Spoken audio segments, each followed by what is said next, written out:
Uma das coisas que mais fascina no mundo da física é esta maravilha que nós conhecemos como espelhos. Eles estão todos os dias em nossas casas, ajudando-nos a embelezar, são úteis para dentistas, são úteis para vermos locais de difícil acesso, para consertar máquinas. Eles nos ajudam a controlar sistemas em que um ser humano não pode estar perto, como em usinas nucleares, até que criaram os sistemas de circuito fechado de TV. Eles, os espelhos, têm a sua própria magia, e seria bem interessante entendermos como eles funcionam.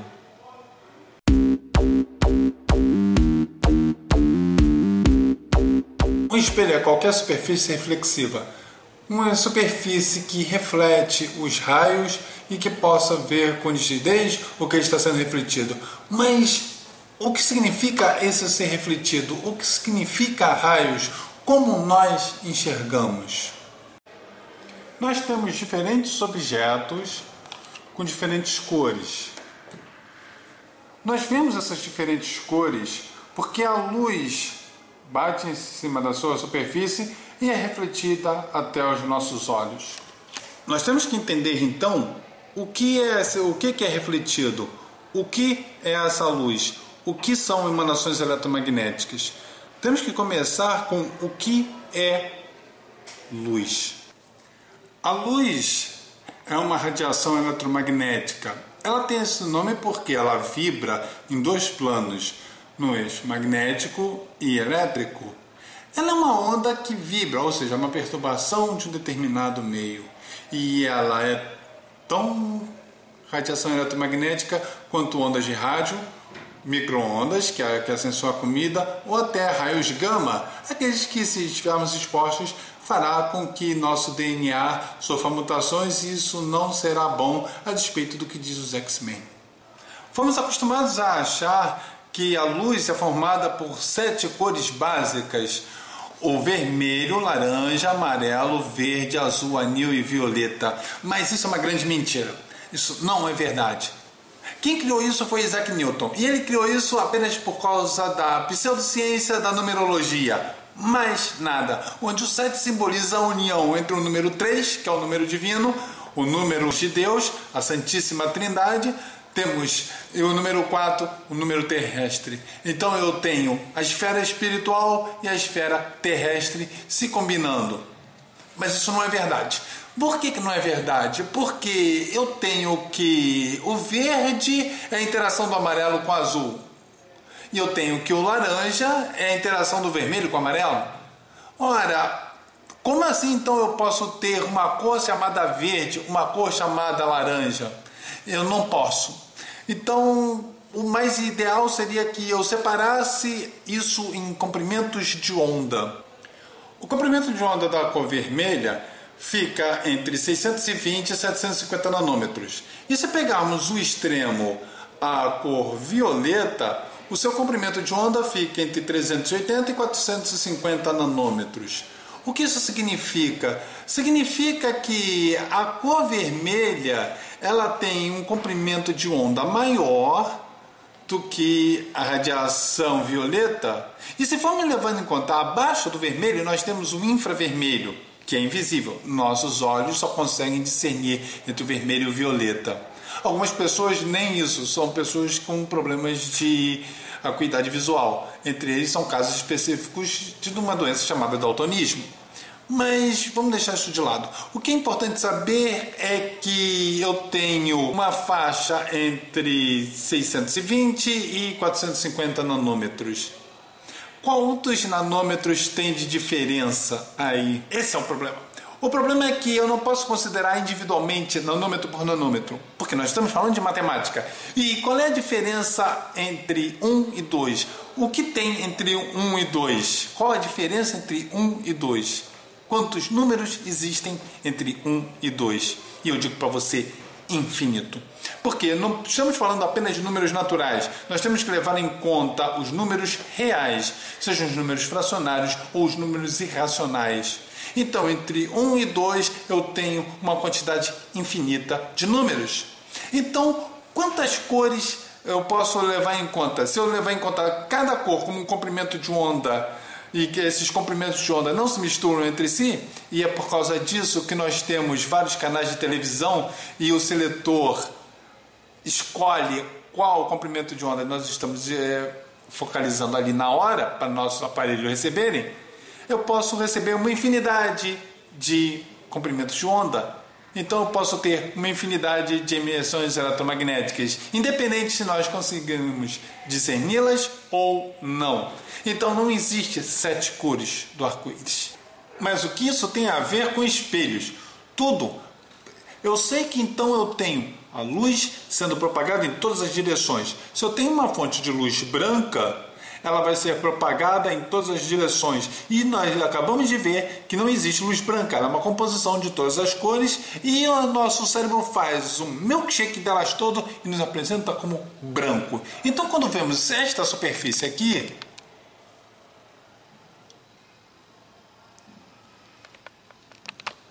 eu estou vendo que nesse isopor todos os raios estão batendo e voltando até mim, porque é isso que a superfície faz, é assim que eu enxergo.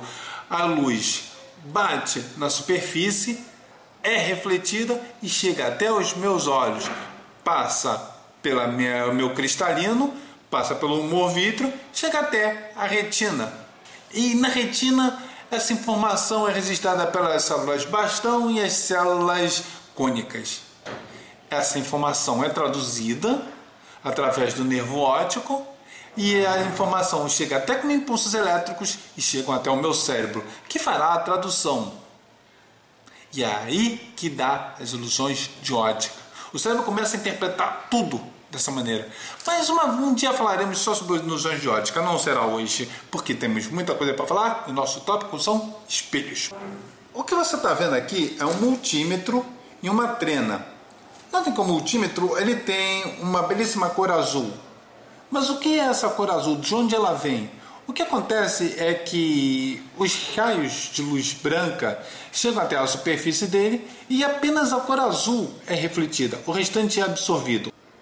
Ou seja, a superfície desse aparelho absorve boa parte da luz, refletindo apenas a luz azul. Em contrapartida, a trena é, na sua maioria, amarela.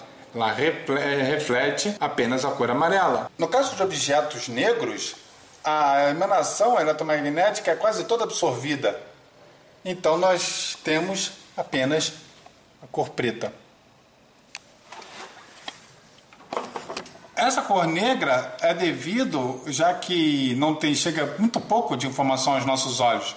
Por isso que se eu fico longe da luz, meu rosto vai ficando enegrecido. Mas se eu fico em direção à luz, vocês conseguem ver melhores detalhes. E isso acontece com cada superfície, seja a cortina que está atrás de mim, seja a cor da minha camisa, seja o tom da minha pele, os meus belíssimos olhos, a cor do meu cabelo, meu óculos. Mas se formos levar em conta o meu óculos, ele tem uma lente. Como vocês conseguem enxergar meus olhos então? O que acontece é que o vidro ele tem uma peculiaridade.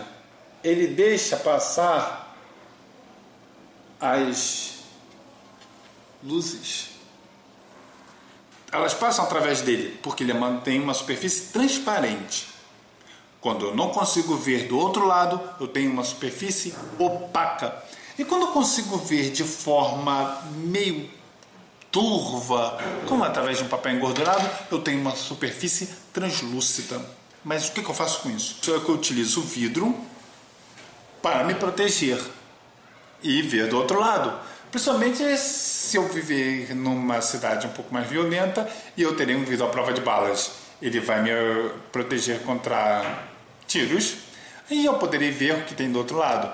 Já tem outros tipos de vidro, como o vidro Pirex, que ele é resistente a choque. Mas mesmo assim eu consigo ver do outro lado dele. Em contrapartida, eu tenho outros tipos de vidro.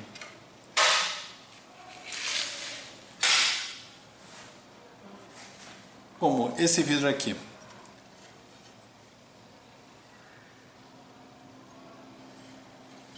Que tem um insufilme. Esse insufilme cria uma película refletiva. Mas o que é vida refletiva? O que é reflexão? Temos que entender como a luz se comporta. A luz, ela sendo uma onda eletromagnética, e como toda onda, ela vai mudar de direção quando mudar no meio. Se eu coloco esse canudo aqui dentro desse becker com água, nós podemos ver como ele parece que foi quebrado. Por quê? A luz mudou de direção. Ela sofreu algo chamado de refração. Qualquer onda eletromagnética que muda de um meio menos refringente para um mais refringente, ou de um mais refringente para um menos refringente, ele vai mudar de direção. Já quando temos um caso em que o meio ele vai refletir mais do que refratar, nós temos uma superfície refletiva. É o que se baseia o InsoFilme. O que é a película refletiva? Ele vai refletir a luz. E exatamente é aí que se baseiam os espelhos. Os espelhos, eles são tratados para ter uma camada reflexiva, normalmente de metal. E esse metal vai desviar a luz de forma com que ela volte inteiramente até os nossos olhos. Parte da energia é absorvida, mas muito pequena em comparação com a água. Já parte dessa energia chega até nós. E nós, quando chega a imagem até os nossos olhos, e conseguimos enxergar, conseguimos discernir o que nós estamos vendo, nem que seja a nós mesmos. Tá, mas isso gera também outras perguntas do tipo: por que eu vejo algo ao contrário? Por que o relógio que eu utilizo no braço direito parece estar no lado esquerdo? Se eu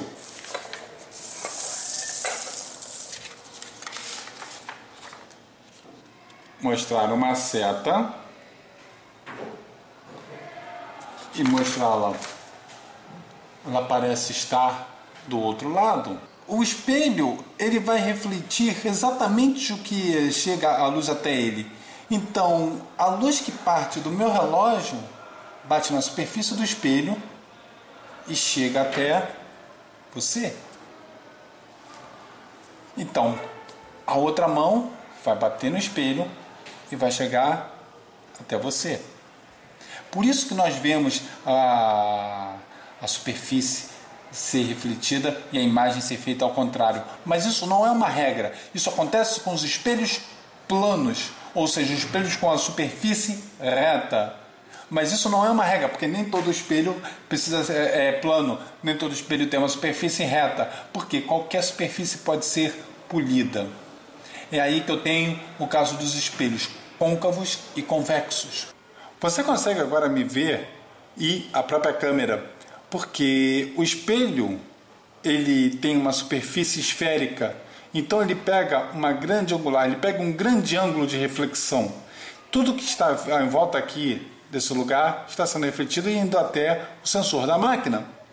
Esse, no caso, é um espelho convexo, porque a superfície ela é convexa, é como se fosse uma barriguinha para fora.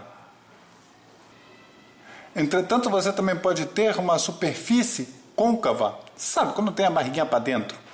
E nós vemos que a imagem é bem diferente. Vocês notaram que nesse caso aqui a imagem está meio de cabeça para baixo. Podemos isso ver bem no caso das colheres. As colheres, elas têm uma superfície côncava e convexa, e você pode fazer o teste aí na sua casa, de preferência daquelas que sejam bem polidas, e você verá a diferença de imagem que acontece de uma para outra. Isso é muito utilizado nesses circos ou parques de diversões que utilizam esses espelhos que distorcem a imagem, mostram pessoas mais gordas, mais baixas, mais magras, mais baixinhas, mais altas, deformam totalmente a imagem. E isso causa vários risos. As pessoas se veem deformadas, apesar que acham que estão sempre lindas e maravilhosas, como qualquer espelho plano pode mostrar que elas sejam. O interessante disso Qual a utilidade prática que podemos dar nisso? Bom, nós podemos usar as propriedades de reflexão a nosso favor. Como antigamente nós não tínhamos satélites, sabe? Satélites são uma coisa bem recente. Então, como é que nós fazíamos para mandar ondas de rádio? Simples, nós usávamos uma camada chamada ionosfera, que ainda existe até hoje, ela não desapareceu. A ionosfera, ela reflete parte das emanações eletromagnéticas que vão para cima e para baixo. Claro que isso vai ter que obedecer à curvatura da Terra, é claro. Ao mesmo tempo que nós precisamos de antenas. Com o advento dos satélites, nós conseguimos ir refletindo num jogo de ping-pong eletromagnético, refletindo sempre as ondas eletromagnéticas de um satélite para o outro, até nós chegarmos naquele ponto onde as pessoas estão. Mas para isso elas precisam captar esse sinal. Usar simplesmente antena, como uma vareta espetada para cima, é legal, mas parte dessa energia eletromagnética sofre refração e parte é absorvida. Então nós precisamos intensificar essa recepção. E como nós fazemos isso? Através de antenas. E melhorando essas antenas, nós melhoramos a recepção. E como nós fazemos isso? Concentrando ao máximo esses raios, essas emanações eletromagnéticas, até que chegue até os nossos aparelhos. E para isso que foi inventado a antena parabólica. A antena parabólica nem é uma novidade. Ela já existe já há bastante décadas. Mas esse modelo aquizinho tem 60 centímetros de diâmetro e nos ajuda a ver nossos canais por assinatura de diversas empresas de diversos canais. Notem que essa superfície aqui que eu estou segurando não é a antena em si. A antena é essa parte. Toda essa superfície aqui é um grande espelho. E esse espelho vai refletir todos os raios até esse sensor. O sensor, na verdade, aqui é a antena. E a informação que chega até nele será conduzida pelo cabo até os nossos aparelhos. É tão simples e tão complicado ao mesmo tempo. Claro que há muita coisa envolvida, há circuitos que ajudam a intensificar esse sinal, que melhoram a imagem, que processam tudo para que tenhamos as melhores imagens possíveis, desde um jogo de futebol até a novela, passando pelo MasterChef, passando por qualquer programação que chega até nós, nos educando, nos entretendo. Possibilidades que desde a Idade Média nós já conhecíamos, apesar que nós não tínhamos espelhos como temos hoje em dia, já que eles eram bem caros, já que os primeiros eram feitos cobrindo com uma superfície de prata. E esse é um processo caro e demorado, por isso que só pessoas abastadas tinham. Por que então a porta desse armário não age como um espelho, se ela parece ser bem lisa? Ele não é um espelho porque as luzes que chegam até neles são refletidas de maneira desordenadas, difusas, de forma com que eu não consiga me ver nele. Já no caso de metais, a reflexão ela obedece à lei de Snell. Quando o ângulo de incidência é igual ao ângulo de reflexão. No caso disso daqui, ele também obedece à lei de Snell. Só que a superfície, apesar de ser lisa, ela é bem rugosa. Então ele não consegue refletir todos os raios paralelamente. Cada raio ocupa uma determinada direção. Ela possui uma determinada direção e sentido, não chegando todos certinhos na minha retina. É fácil entendermos as superfícies esféricas se levarmos em conta que cada área, por menor que seja, é um pequeno espelho. Então, se eu reduzir a infinitesimos a área dessa esfera, ele vai se comportar como um espelho diferente. Então, os raios vão seguir uma trajetória diferente, mas um pouco mais ordenado do que a porta de um armário. Vemos então a importância dos espelhos, a importância de como nós trabalhamos com a luz, a importância de usarmos uma física que parece ser brincadeira de criança para nós entendermos o mundo. Aplicações práticas, desde nós nos embelezarmos até vermos as notícias no outro lado do planeta. Esse é André, do seu ceticismo.net.